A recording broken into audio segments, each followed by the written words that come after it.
Mark, you want to come on down? Or? Okay. Oh, by the way, if anybody wants any more raffle tickets, they're going to be on sale down there, and right before the movie starts is when we will do these tremendous raffle tickets. You can leave the microphone. Can everybody hear me okay? Yeah. Good. Okay, here we go. Oh, wait a minute. The Indiana Jones film was not tonight, was it? Oh, well. Anyway, if you want to see me crack the whip, we can talk about that later. Make sure that dogs are all, taken care of. How many, let's ask this question first. How many people here have actually seen this film before? So there's actually some of you who have not seen this film before. Okay. The dollar bin at Target, not a problem. Anyway. Okay, so you may wonder why I'm wearing a vest and cameras and stuff like that. This is as close an approximation of what I can present to you of what I looked like 18 years ago, 17 years ago, something like that. And on that note, I also have a sort of a Where's Waldo question that I just realized. I can't remember if this thing fit as tight or not as it seems to now. And so the trivia question, the Where's Waldo question would be, when you watch the film, was I wearing it zipped up like this, or was I wearing it unzipped like that? So, if you want to, I don't recall. That's the thing. I don't remember if it was zipped up or not. So that'll be an interesting question for all of us. I also, because I had cameras on the set, I actually put the film in them and took some pictures. And at the time I was a wedding photographer, and the casting director called me up, and I'd already done a couple of films for her, and she said, we've got a lot of different scenes going on, and she listed them, and one of them she said, there's a wedding scene. And I said, well, do you have a wedding photographer? And she said, no. And I said, well, I'm probably your guy. I come completely equipped. She said, sold, you're it. And so these are actually reproductions of some pictures that I took way back then. The actual originals have faded. I've scanned them and made my 10s, and you can kind of pass them around. This is the actual fake wedding in Turner and Hooch. So you can scatter them around. There's some duplicates and whatever, and have people take a look at it. So I tried to figure out how to do this. There's different categories, and I could talk to you about some of them. I could also answer questions. I could also talk a little bit and then stimulate questions, however we want to do this. It's pretty loose. And Mark, just so you know, we've got 10 minutes because that's what I got from this one. Okay, so we got 10 minutes to do all that. Okay. So, and maybe crack the whip at the end too. Anyway, so one of my categories is the dirt, gossip, behind the scenes, that sort of thing. So I can talk to you a little bit about what I knew about that. My personal experience as an extra, both in the wedding and then I also drove a car in one of the scenes. Interesting facts like how much birdseed we used in the wedding scene. The names of the dogs, that's also an interesting little sideline, which I will get to. Converting Pacific Grove from banks and real estate offices to church and city hall, that sort of thing. Cutting room floor tragedies. Yes, there were some, and I was not immune. I got singed a little bit by that too. And I already told you I already did the best thing, so we can figure out if the vest was open or closed.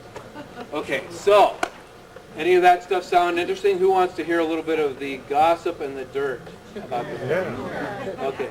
So Henry Winkler was supposed to have been the director, and I think they did some shooting in Canada for a while, and then I don't know what happened, but he got off the movie, and so they brought in a director named Roger Spottiswoode, and you would know him. There was a movie called Air America. There was one called Under Fire. He's done a couple of the 007 movies.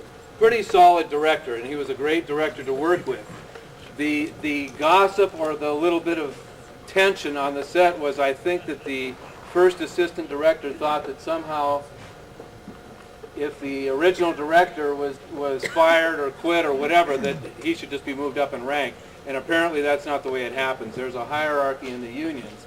And so there was this animosity, and some of the extras and actors, I think, were used sort of as pawns in that action, because there would be times when the first assistant director would tell me to go here, and the director would say, "Where's Mark? He's supposed to be right here." You know, and there was kind of, it was like, okay, let's see. I'll just kind of try to, you know, step over there, do whatever. Anyway, it was, so there was a little bit of that behind the scenes, and there wasn't a lot of other animosity. It was a fairly tight crew, other than that. So let's see. What do we want to do? Cutting room floor. Any questions, by the way? Yes. Mayor Winningham lived here at that time, is that right? Yeah, she had a house here. I don't recall if it was her primary residence, but that was pretty much the reason why the movie was, a good bulk of the movie was made in Pacific Grove, because she lived there and said, "Hey, I know this great little quaint little town that you can film a movie in." I have a question. Yes. Was that one of Tom Hanks' first movies? Splash, I think he had done Splash before that, and Big? what? Big? Big. He might have done Big before that too. It was not his first movie, and it wasn't his most favorite. I'm told either. Good question. Any more questions? I can. Yes. I see in this photo, Robert Baskell, wasn't he a local guy? Yes, Robert Baskell was the groom, and he was a local guy. He also did the KCBA Kids Club for a while, and I did a little stint, because the other thing that I do is I'm a stage combat choreographer, and I did like a 30-second spot for them where I talked about real violence versus movie violence and stage violence. Yes, Robert Baskell was in it, and he was one of the few, I believe he was a screen actor in the Screen Actors Union, and still did some extra work. More questions? Okay, cutting room floor. Let's talk about that for a moment. Okay, so a couple things about that. The big thing about the cutting room floor is that there was an entire scene that you will not see. You don't know you're not seeing it, but you're not seeing it. Take my word for it. Took place out by the lighthouse in Pacific Grove. They put a big, huge tent out there. They brought 25 antique cars in. Catered. It was catered and catered, if you know what I mean. There was catering for the cast and crew, and then there was a whole bunch of extras who were caterers for the event that was depicted in the movie. It was a big thing. It cost them, you know, a couple $100,000 to create, and gone. And now we get into the gossip or the dirt a little bit about that one again. What happened was they cut the movie. Basically, they edited and cut it, and it was done in hardly any time at all. And they had a premiere showing in Pacific Grove, and they invited it, you know, they said, everybody come, you know, $20 a ticket or whatever. So they packed the house, and they packed the house like, you know, a percentage of the people that came in were in that scene. And no one had told them that scene was completely cut from the movie. So that's one of the things you learn when you do any movie work at all is do not say anything, tell anybody anything, et cetera, about what's going to happen or what isn't going to happen. I said, I know nothing. You know, we'll go see the movie. If I'm in it, fine. If I'm not, you know, you took your chances, you know. And now we'll get to my personal burn in the movie. I always thought that if there's going to be a director's cut, they'll add this part. It was a scene that opened up. There's the church scene, and what you see in the movie is Tom Hanks drives up, and you see the wedding in the background and rice being thrown, et cetera, et cetera. When it was filmed, they pretty much filmed the whole thing in sequence, that whole scene where the dog, I don't think I'm gonna ruin it for people, but I'll be careful here. But the dog basically runs through the wedding, the wedding party, and that's why the wedding scene is significant, because Hooch basically runs through it and disrupts it. And the way they had originally filmed it was I came running out of the church door, which is appropriate. The wedding photographer is going to be the first one to exit when everybody's leaving so that he can get outside and start taking pictures of the whole crew coming out of the church. And so they had this shot set up. I don't think I can do it. I'll have to do it over here. So they had this shot where two people open the door and here comes Mark, the wedding photographer, running out into the camera, and then turns around and starts taking pictures of everybody, and then et cetera, et cetera. And not in the film, for whatever reason. And there's a zillion reasons why they cut, but I always thought, oh well, you know, too bad, because I mean the rest of it you'll have to look. You know, the way I said it when they were interviewing us originally was, there's a lot of people, if you blink once, you'll miss them if they're your buddies in the film, and if you blink twice, you'll miss me. So you have to, you know, there's a couple of places where you can see me, and there's one place where my head is as big as Tom Hanks on the screen, and I asked the projectionist to pause it at that moment, so I'm sure that's going to happen. Anyway, 2 minutes? Okay, so, any more questions? What didn't I cover? Did I cover most of my categories? Converting Pacific Grove, they were a bank and a real estate office. The church was a real estate office, and the bank became City Hall. And then they filmed the interiors, obviously, in Los Angeles. The marina where the dog is first met is in a place called Marina Vista. I'm not sure. It's south of Los Angeles. And what the people said was the light differences were very noticeable to people that are into that sort of thing. 50-pound bag of bird seed for the wedding scene, because we had to keep throwing bird seed and sweeping it up and throwing it.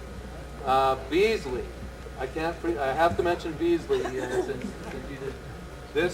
Tonight's program is being sponsored by someone with the last name of Beasley. I'm told it's spelled differently, but the dog that's considered the star, Hooch, was also named Beasley. Just an interesting little fact. The other two dogs were named. Anybody know? Trivia question? No, nobody knows. Okay, the other two dogs were Igor and Barry, and each one had a specialty. One of them was like a good barker, one of them was the jumper, and then Beasley was the good close-up guy. So they had 3 dogs, and they rotated them out. Anyway, so how many of you want to end with a bang? Yeah. How many of you with dogs are okay with that? Everybody okay with a little bit of a pause? It's going to make a loud noise. Well, I can make it any loud. Here. Ready, set, go. Louder? No louder. There you go. That's called the circus trap.